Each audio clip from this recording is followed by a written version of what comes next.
ଥରେ କ'ଣ ହେଇଛି ନା, ପ୍ରଭୁ ରାମଚନ୍ଦ୍ର ଲୁଚିକି ସର ବାଣ ମାରିଲେ ବାଳୀଙ୍କ ପିଠିରେ। ସେତେବେଳେ ବାଳୀ ଲଢୁଥିଲେ ତାଙ୍କ ସାନ ଭାଇ ସୁଗ୍ରୀବଙ୍କ ସହିତ।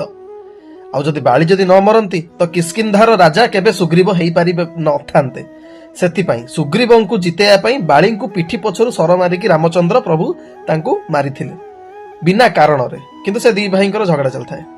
ତ ଯେତେବେଳେ ପଡ଼ିଗଲେ ତଳେ, ରାମଚନ୍ଦ୍ର ଦୌଡ଼ିକି ଗଲେ, ତାଙ୍କ କୋଳରେ ବାଳୀର ମୁଣ୍ଡକୁ ରଖିଲେ, କହିଲେ ବାଳୀ, ଆଉ ମୁଁ ତ ତତେ ଲୁଚିକି ମାରିଛି, ଆଉ ମତେ କ୍ଷମା କରିଦଉ।